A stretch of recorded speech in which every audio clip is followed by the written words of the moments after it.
on est juste deux. On va dire Dominique Gagnon. Bonjour. Dominique Gagnon. Bonjour. Bonjour.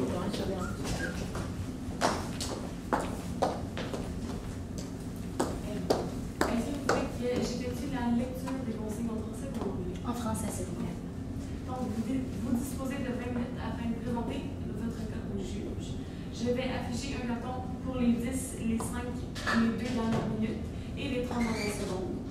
Lors des 10 dernières secondes, je vais indiquer à l'aide de mes deux mains le nombre de secondes restantes. Une équipe, en fait, si vous n'avez pas terminé votre présentation après 20 minutes, malheureusement, vous allez devoir arrêter et passer à la période des questions. Une période de questions est d'une durée maximale de 5 minutes et elle est allouée au jury à la fin de la présentation. Je tiens à rappeler au jury qu'il est obligatoire de poser au moins une question lors de cette période. Maintenant, je vais inviter les juges à se présenter et vous pouvez commencer. Ginette Landry, opération de ressources humaines à l'Auto-Atlantique. Bonjour, je suis Claire Turbine-Albert, je suis directrice du développement organisationnel chez l'Auto-Atlantique. On est prêt à commencer. Bonjour à tous. Tout d'abord, merci d'être avec nous aujourd'hui. Nous allons commencer cette présentation avec une citation de Confucius, que celui qui déplace une montagne commence par déplacer de petites pierres. Et c'est vers la direction qu'on se dirige pour cette présentation. L'Auto-Atlantique, on fait extrêmement bien en ce moment, mais qu'est-ce qu'on veut faire, c'est apporter des petites améliorations qui vont avoir un impact assez grand sur le déroulement organisationnel des activités régulières. Bonjour à tous. Nous sommes ici pour vous parler de la présentation L'Auto-Atlantique, un petit coup d'œil vers l'avenir pour donc déterminer qu'est-ce qui va se passer chez l'Auto-Atlantique avec nos petits changements apportés. Nous sommes l'équipe ADV Consultant, composée de mon collègue Alexandre Savacomo et moi-même, Dominique Gagnon. Notre présentation ira comme suit. Nous allons débuter par la mise en place du mandat qui nous a été proposé, par quelle direction on a été pris pour notre présentation. Ensuite, on a fait une analyse de l'environnement interne et externe pour mieux savoir où on se situe dans la concurrence à ce moment même, puis être ainsi capable de déterminer les solutions les plus aptes à proposer. On va ensuite vous proposer les solutions que nous avons déterminées, aller avec un plan d'action de comment on va procéder, puis vraiment faire une plus grande explication de nos solutions. Nous allons faire un budget provisoire suivi d'un retour sur investissement. Nous effectuerons aussi des suivis pour évaluer la validité des solutions proposées, puis nous terminerons avec une brève conclusion. Pour ce qui est de notre mandat, nous avons trois vraiment piliers pour la présentation d'aujourd'hui. Ce qui est d'établir des recommandations profitables sur l'élaboration et l'évolution de la culture. On a une culture qui est quand même assez poignante chez l'Auto-Atlantique. On préconise par cette culture-là, puis c'est vraiment comment on va être capable de l'amener à la prochaine génération, comment on va être capable de l'amener plus loin. On va aussi utiliser les aspects clés de gestion afin d'enrichir et de développer cette culture-là. Comme on l'a dit, on est extrêmement bien en ce moment-ci dans notre culture chez l'Auto-Atlantique, mais il y a toujours place à amélioration. Qu'est-ce qu'on vise, c'est d'être les premiers. On est les premiers, on ne veut pas que la concurrence s'embarque, on va donc aller travailler extrêmement à ce sujet-là. On va aussi mettre en surbrillance la culture à préconiser afin d'atteindre le succès désiré chez l'Auto-Atlantique. Pour notre situation actuelle, l'Auto-Atlantique possède des employés d'expérience. On a des employés qui sont tellement bien formés, ils sont avec nous depuis des années. C'est des gens qui connaissent leur matière, qui sont vraiment confidents. C'est des atouts clés. Vraiment, la gestion de ressources humaines, la main-d'œuvre qui se trouve chez l'Auto-Atlantique est vraiment un pilier ici à ce niveau-ci. On a aussi une excellente parité hommes et femmes. On peut donc déterminer que ce n'est pas une culture simplement d'hommes. Les femmes, on est capable de travailler nous aussi, puis on préconise ça aussi, puis c'est un excellent aspect au niveau sociétal également. On redonne énormément au Canada Atlantique. S'il y a une chose qu'on fait extrêmement bien, c'est redonner. Les petites communautés, les plus grosses communautés, des activités pour les plus jeunes, les moins jeunes, peu importe, on redonne. On est là pour notre peuple. On est aussi nommé parmi les 100 meilleurs employeurs au Canada en 2007 par le Maclean's Magazine. Ça, c'est quand même un atout assez important. Comme je vous l'ai mentionné, on offre des avantages incroyables à nos employés. On a aussi des employés qui sont extrêmement bien formés, qui sont chez nous depuis des années. On est donc capable de se déterminer parmi les meilleurs à ce niveau ici. Pour notre analyse de l'environnement, lorsqu'on détermine pour les forces ici en haut à gauche, l'environnement et les avantages stimulants qui se trouvent chez l'Auto-Atlantique. Non seulement on est capable d'attirer la main-d'œuvre, mais on la traite extrêmement bien. On a des avantages, des salaires compétitifs, on a un environnement de travail qui est stimulant aussi. C'est bien d'aller travailler chez l'Auto-Atlantique, on se sent chez soi. C'est une force à ce niveau ici extrême interne. On a aussi une activité d'exploitation lucrative. Donc, l'Auto-Atlantique, qu'est-ce qu'on veut dire par là? C'est que nos solutions nos solutions quand même vont être efficientes pour le montant qu'il y a à investir là-dedans. On fait très bien, on n'a pas de déficit à ce niveau-ci. On est donc capable de prendre des mesures pour mieux se positionner à ce niveau-là. Les faiblesses qu'on a déterminées, c'est une prise de décision qui est centralisée. Comme on le sait, on régit avec beaucoup de lois. On a pas une culture organisationnelle, excusez-moi, on a un conseil d'administration puis une direction qui est assez composée. Puis à ce niveau-là, c'est sûr que ça peut être dur de développer un esprit entrepreneurial chez les employés, puis vraiment d'avoir ce sentiment d'appartenance-là. C'est sûr, c'est une faiblesse qu'on ne peut pas contourner. C'est certain, les lois, on n'a pas le choix de s'y poser. Fait qu'on pense quand même qu'avec les petites solutions qu'on a apportées, on va être capable d'aller toucher à ce niveau ici. On a notre taux de rétention qui est quand même assez faible. 12 à 13 ans, comme vous l'avez mentionné dans le document, c'est quand même, c'est un bon nombre, oui, mais c'est peut-être pas assez élevé. On aimerait qu'ils demeurent plus longtemps avec nous. On veut des jeunes qui aiment ça. On veut des personnes de la génération future, des baby boomers, la génération Y, la génération X, qu'ils sont chez nous et qu'ils voient toujours la possibilité d'avancer. Qu'après 12 ou 13 ans, qu'ils voient qu'il y a un autre avancement qui peut se faire à ce niveau-ci. Pour les opportunités, on a les programmes de formation continue. Comme je l'ai mentionné, pour garder cette main-d'œuvre-là, il faut continuer à les former, il faut continuer à faire l'éducation, il faut continuer à dire qu'est-ce que l'on veut chez l'Auto-Atlantique, comment on veut que le travail soit effectué. Puis à ce niveau-là, pour avoir un travail bien fait, il faut être capable de proposer une bonne formation à nos employés. On a aussi un monopole de la loterie en Atlantique. C'est quand même assez un extrême avantage à ce niveau-ci. C'est une grande opportunité. On peut aller jouer sur nos concurrents, on a de l'avance, puis on a le monopole ici. Fait que donc on peut aller travailler puis vraiment aller toucher des aspects extrêmement originaux, quelque chose que les gens n'ont jamais vu avant. Parce que comme on le dit, on est les seuls, puis on va être capable de vraiment se démarquer à ce niveau ici. Qu'est-ce qu'il y a dans nos menaces? Il y a la bifurcation des lois gouvernementales. Je le mentionne encore, on répond à beaucoup de lois. On a une structure extrêmement lourde parce qu'on joue avec l'argent du peuple, on joue avec l'argent de notre gouvernement. Donc, toutes les lois, les bifurcations des lois qui pourraient être apportées sont quand même assez importantes. Il va falloir garder une attention très préconisée là-dessus. Donc, pour nos solutions, la première solution pour répondre à notre besoin de main-d'œuvre, ça serait le recrutement dans les universités. Qu'est-ce qu'on veut recruter dans les universités? C'est des formations et embauches d'étudiants au programme coopératif. Les programmes coopératifs, c'est des étudiants qui vont effectuer des stages de 3 à 4 stages, excusez-moi, pour une période de 16 semaines. On va de 35 à 40 heures semaine, donc une semaine à temps complet. Qu'est-ce qu'on va faire? C'est d'aller les chercher justement à ce premier stage cohort, à commencer la formation chez l'Auto-Atlantique, puis d'être capable d'offrir un avancement s'il désire venir à son deuxième stage, à son troisième, à son quatrième. Lorsqu'il aura terminé ses quatrièmes stages ou ce troisième avec nous, on sait déjà qu'il a été formé chez l'Auto-Atlantique. Il a notre culture empoignée dans le cœur, puis il sait vraiment qu'est-ce qu'on veut, comment on travaille. Puis il y a vraiment différents secteurs qui a été voir, puis c'est aussi un problème qui a été remarqué dans le cas. La loto, peut-être qu'elle n'attire pas assez les gens un peu plus jeunes, cette nouvelle génération. Fait qu'aller dans le recrutement des universités, c'est vraiment aller chercher les jeunes adultes de demain, les gens qui vont sortir et qui vont composer le futur. Donc, on a aussi un programme d'avancement pour chaque stage effectué. Qu'est-ce qu'on veut dire? C'est qu'après le premier stage, s'il veut revenir chez nous, on désire lui offrir l'opportunité de pouvoir aller dans un différent secteur. Il n'est pas obligé de toujours aller dans le même secteur. On peut pas. C'est sûr, si c'est un diplômé en finance, il va se diriger vers le côté finance, mais il peut aussi se rediriger vers la deuxième année, vers la comptabilité. Puis, excusez-moi. Ensuite, qu'est-ce qui serait un extrême avantage à ce niveau ici aussi? Si l'employé, comme je l'ai dit, l'étudiant, il est en programme de finance, puis qu'à sa deuxième stage, il décide que, bon, peut-être que la finance, j'ai eu l'expérience terrain, puis c'est extrêmement important à ce niveau aussi, c'est qu'est-ce qu'on recherche tous. Comme je l'ai eu l'expérience terrain, peut-être que la finance, c'est pas pour moi. On permettrait à cet étudiant-là d'aller expérimenter autre chose, de vraiment savoir qu'est-ce que ses passions, de les identifier à l'Auto-Atlantique, puis de dire que l'Auto-Atlantique m'a aidé justement à déterminer qu'est-ce que je voulais, à déterminer qu'est-ce que je voulais faire de ma vie. Donc, on vous a proposé quelques universités parmi les 4 provinces à laquelle on répond. Ces universités-là, on les a choisies parce qu'elles se démarquent au taux de diplômés en administration des affaires qui ne veut pas qu'est-ce qu'on cherche à ce niveau-ci, c'est qu'est-ce qu'on emploie le plus. Donc, pour le Nouveau-Brunswick, on a l'Université du Nouveau-Brunswick ainsi que l'Université de Moncton, Terre-Neuve-Labrador, l'Université Memorial, pour l'île du Prince-Édouard, l'Université de l'île du Prince-Édouard, pour la Nouvelle-Écosse, St. Mary's, puis l'Université de Dalhousie. Comme je l'ai dit, c'est des universités qui se démarquent au niveau de l'administration, puis qui vont être capables, on va pas aller dans toutes les universités, on veut les meilleurs des meilleurs, puis c'est pourquoi on a identifié celle-ci aujourd'hui.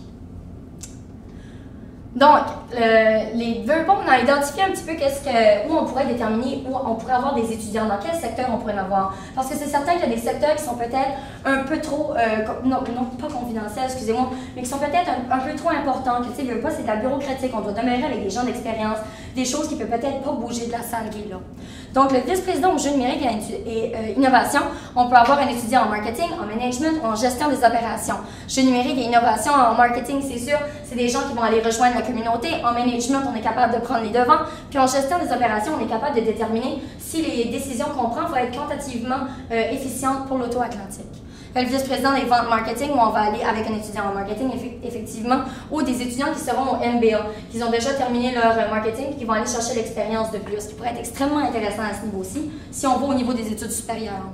Pour ce qui est du président de la technologie de l'information, en dessous du directeur, il y a l'effectif technologique. On a des étudiants en système d'information qui pourraient être extrêmement avantageux à ce niveau-ci. On a aussi des étudiants en informatique, des étudiants en gestion d'opération, puis encore des étudiants en système d'information pour les secteurs de la technologie de l'information ainsi que les jeux numériques, vente et marketing. Pour ce qui est du département des finances, des étudiants en système d'information encore pour déterminer la sécurité de l'information puis vraiment voir comment garder cet impact-là avec nous. L'informatique ou en ingénierie électrique aussi qu'on peut aller rechercher dans les universités. On a aussi les étudiants en finance ou économie qu'on peut aller dans le risque d'investissement, effectivement, on ne peut pas passer à côté de ça. Puis on a un étudiant en comptabilité qui pourrait un étudiant ou plus, tout dépendamment, on a juste mis un comme chiffre fictif, mais aussi à l'audit interne, un étudiant en comptabilité pour qu'il puisse savoir et plus se familiariser avec les lois, ce qui pourrait être aussi extrêmement avantageux pour cet étudiant-là. Pour le vice-président personnel, le gestionnaire responsabilité sociale, management, marketing encore, une maîtrise en administration des affaires. Pour le développement organisationnel, la gestion de ressources humaines, puis le management. Et le MBA, le directeur aux affaires publiques, où on va avoir des étudiants en relations publiques, ici qui est quand même assez important, une belle ouverture, en sciences politiques ou encore à la maîtrise, en administration publique des affaires, deux maîtrises qu'on peut aller chercher totalement différents secteurs. Puis encore pour le directeur aux communications, relations publiques, marketing ou encore administration publique. Pour ce qui est de notre deuxième solution, ça serait d'augmenter le budget de formation des employés. On veut permettre aux employés de développer leur esprit entrepreneurial parce que comme on l'a déterminé, c'est quand même une structure assez imposante. C'est des décisions qui vont être prises assez vite en respectant beaucoup de lois. Donc, développer cet esprit entrepreneurial-là pourra faciliter peut-être la communication, la prise de décision puis l'appartenance de l'employé dans notre entreprise. On va aussi raffiner les expertises essentielles, comme on dit, l'entrepreneuriat, le leadership, être capable de donner à nos employés la chance justement de se développer, de dire leur idée, puis peut-être que notre employé a la meilleure idée du monde, il n'y a simplement pas la chance d'aller l'exprimer. C'est là où on va aller à ce niveau ici. On va accroître l'esprit de leadership au sein de l'organisation, puis ensuite aller faire une unification. Je vais donc laisser la parole à Alexandre pour vous expliquer notre troisième et dernière solution. Bon, lorsqu'on a regardé le cas que vous nous avez soumis, on a vraiment porté une attention particulière à votre organigramme organisationnel. Puis, on a trouvé un peu lourd sous le chef des finances. Au niveau des ressources humaines, on ne trouvait pas nécessairement qu'il y avait énormément d'effectifs. Puis, il y avait plusieurs images qui expliquaient comment est-ce que vous étiez structuré. On trouvait ça comme un peu mélangeant, donc on s'est dit peut-être qu'on devrait faire un nouvel exemple d'organigramme organisationnel pour le loto Atlantique. Puis on s'est dit, peut-être que ça va leur donner comme une idée de comment est-ce qu'ils devraient adopter cette culture organisationnelle-là. C'est comme je l'ai dit, il faudra, en gros dans notre solution, il va y avoir l'embauche d'un gestionnaire en ressources humaines. On va décentraliser les responsabilités du chef des finances parce que lorsqu'on regardait le cas, il y avait énormément de responsabilités. Le chef des finances, on disait peut-être que ça pourrait diminuer comme son efficience par rapport à son emploi. Donc, il y a énormément de décisions à prendre puis il doit répondre à beaucoup de gens. Beaucoup de gens doivent répondre à lui. Donc, on s'est dit peut-être qu'on va changer cet aspect-là. Puis, quelque chose qu'on a remarqué aussi, c'est peut-être qu'il faudrait avoir une plus grande indépendance entre les secteurs, puis une meilleure communication entre les secteurs. Donc, je vais passer à un organigramme, puis c'est une façon un petit peu plus imagée d'expliquer notre résolution du cas. Vous voyez le conseil d'administration, le président-directeur général. J'ai décidé de placer le conseil aux affaires légales avec le conseil d'administration, puisqu'on ne veut pas nécessairement qu'il y ait des problèmes d'indépendance entre le conseil aux affaires légales puis le président-directeur général, parce qu'un président-directeur général a toujours tendance à vouloir que l'entreprise paraisse bien pour peut-être des fois des objectifs un peu personnels. Donc, c'est là qu'on pense qu'une indépendance pourrait être vraiment vital. Puis on a décidé de placer le vice-président aux affaires publiques et communications sous le conseil aux affaires légales, puisque vous devez répondre à 4 provinces. Donc, nous, on pense qu'avec peut-être l'aide du conseil aux affaires légales, ça pourrait vraiment apporter une efficience plus grande aux communications et aux affaires publiques, puis faciliter peut-être la tâche aux deux parties. Puis la secrétaire d'entreprise sous le conseil d'administration, l'assistante à la présidentielle. C'est seulement un petit peu ça, je sais pas si je peux revenir, désolé.